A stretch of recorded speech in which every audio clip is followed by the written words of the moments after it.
Madridistas, salut à vous, bienvenue à vous pour ce débrief du match Celta Vigo, Real Madrid 4-1 les amis. Franchement, mention spéciale pour le KB9 comme d'hab, mais surtout le génie, l'infatigable, l'increvable Lucas Modric à 37 ans, 36 ans, je sais plus, 40 ans. Le mec il peut jouer je pense jusqu'à 50 ans en Real Madrid. Sincèrement, incroyable match. 10, je lui mettrais même 20 sur 10. Tellement c'était incroyable. Donc, les amis, le Real s'impose. On va débriefer ça en vidéo. Ciao Mini, les amis. Modric. Cette équipe, j'ai l'impression, n'importe qui part, n'importe qui reste, tout le monde, l'ADN de la gagne ne change pas. En étant supporter du Real Madrid, les amis, vous savez que même sur ce match, il y a un moment donné où il y a eu l'égalisation, encore une fois, Militao qui te fait le... Je sais pas qu'est-ce qu'il fait encore, sa main, il y a penalty.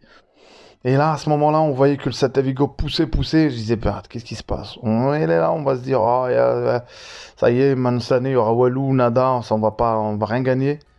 Mais finalement, avant la fin de la première période, t'as l'éclair de génie de Lucas Modric qui te fait un crochet extérieur, et qui t'enveloppe ça, et qui te met ça dans la lulu.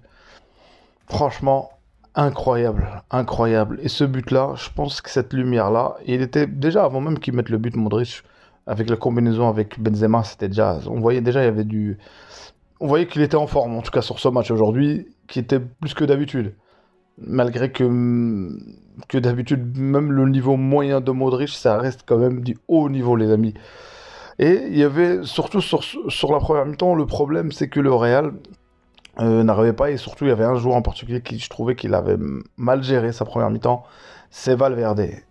Valverde en première mi-temps, c'était pas trop ça. La deuxième mi-temps, franchement, il s'est bien rattrapé.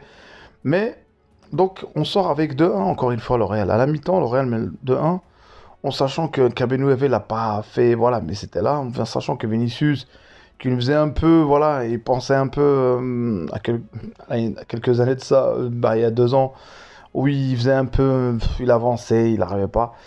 Mais la deuxième mi-temps, je sais pas ce qui s'est passé à la mi-temps, mais il y a eu une grinta, les amis, la grinta. Ça allait trop vite. Moi, j'étais impressionné, que ce soit même le Celta Vigo ou pas. L'exécution des passes, les combinaisons, la transmission, la récupération, la transition entre la défense, l'offensive, le milieu, ça allait très vite. Et le Celta Vigo, je pense pareil, ils vont dire, personne ne peut comprendre ce Real. Même, il n'y a que eux qui peuvent se comprendre. Et en sachant que, voilà, il y a eu le départ de Casemiro. Et tu vois, sur ce match-là, tu te dis, cette équipe, il n'y a pas eu de départ d'un des joueurs historiques. Je parle que sur ce match, les amis. L'avenir, je ne le connais pas. Mais j'ai vu des bonnes ondes. Ça joue. Et du coup, voilà, tu mènes 2-1, tu rajoutes le 3-1. Mais quel but de Vinicius, les amis. Quel but. Moi, quand j'ai vu ce but avec son accélération, franchement, moi, perso, il me fait oublier soi-disant qu'on devait recruter Kylian. Franchement, à ce rythme-là, à ce niveau-là, il postulera pour le Ballon d'Or, Vini. Et continue comme ça, lâche pas. Du travail, la force, et ça va revenir. Donc voilà, 3-1, 4-1 sur une action, encore une fois, bah, qui récupère? C'est Tchouaméni qui la transmet à Vinicius, et il a voulu donner à Benzema, mais bon, fin de il glisse. Bref, c'est Valverde qui met le but. 4-1. L'Oréal gère. L'Oréal dirige ce match. Je sais pas qu'est-ce que je peux dire. Mention spéciale pour tout le monde. Je suis juste heureux que voilà, les Asensio et compagnie, c'est des remplaçants. Ils jouent même pas vraiment. Mais je suis déçu pour Hazard parce que je trouve que il est en forme physiquement, je trouve. Mais voilà, Benzema qui fait voilà, la grande classe. La différence entre, il aurait pu dire mettre son doublé, et il donne quoi? Il donne à Hazard pour lui donner la confiance. Mais le malheur, c'est que voilà, c'est que dans cette histoire, il l'a plus mis dans la merde parce que c'est un cadeau empoisonné. Le fait qu'il rate ce penalty, voilà, voilà, c'est pas grave. Il faut garder cet esprit dans cette équipe, la cohésion. Et que dire aussi de l'entrée de Rudiger, les amis. Le guerrier, le soldat, le gladiateur. Sur l'action, franchement, où il y a eu le penalty sur Benzema. Franchement, j'aurais voulu que l'action se finisse au bout pour Rudiger se met ce top but mondial. Franchement, entre la récupération, l'accélération, la balle transmise par Valverde et Benzema qui te met une petite talonnade comme ça qui se fait crocheter. Franchement, j'aurais voulu que l'action finisse jusqu'au bout, parce que comme ça, quand le L'Oréal, voilà. Mais bon, c'est pas grave, c'est 4-1. Des bonnes ondes sur les amis, franchement, à un moment donné, que dire qu'en étant supporter de Sorel, on est gâtés les amis.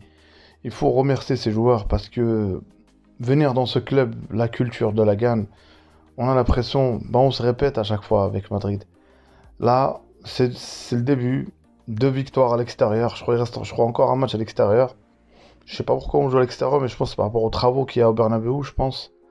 Donc c'est pour ça que ça a été fait comme ça le calendrier. Mais les joueurs travaillent, continuent. T'as Rudiger qui était titulaire, irremplaçable à Chelsea, qui vient là, qui est sur le banc, qui attend, qui prend... Et quand il rentre à la 62e, je sais plus, il te fait le job. Voilà, moi j'ai cette compo. Il faudra encore travailler avec ça. J'espère que Kamavinga et Tchouaméni continuent sur le lancer. Et c'est là où on voit voilà, l'impact. Et Benzema qui est derrière eux, qui est là.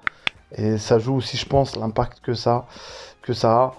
Et que du positif. Les notes, globalement, Courtois, il avait pas grand-chose à faire. Le penalty, il aurait pu l'arrêter. Mais j'ai trouvé que cette fois-ci, la défense a été solide. Voilà, à part Militao sur l'erreur du penalty. On est un peu farfelu, mais sinon, dans l'impact physique était là, Militao, il était vraiment présent. À la bas, le Ramos, le rempart. Donc, est-ce que, les amis, maintenant, on va parler du point. Est-ce qu'il faut quand même recruter ou pas? Il faut recruter, sincèrement. Je parle pas peut-être le milieu, pourquoi pas? On fait avec. Mais un remplaçant de Benzema, les amis, il faut quelqu'un qui le remplace. Si on n'a pas de joueur, mais au moins un suppléant de Benzema. Parce que Benzema pourra pas faire tout seul cette année, les amis. Et, et voilà, que du positif. Kroos qui était blessé, dommage. Il va revenir. Et donc voilà les amis. Ce sera tout pour cette vidéo les amis. Si vous n'êtes pas abonné, abonnez-vous, commentez, likez les amis. Je redis encore une fois, on va essayer d'enchaîner beaucoup de vidéos les amis. Pour ceux qui sont restés à la fin, n'oubliez pas de mettre la petite cloche d'abonnement. Ça fait toujours plaisir les amis. Salut à vous. Ciao ciao.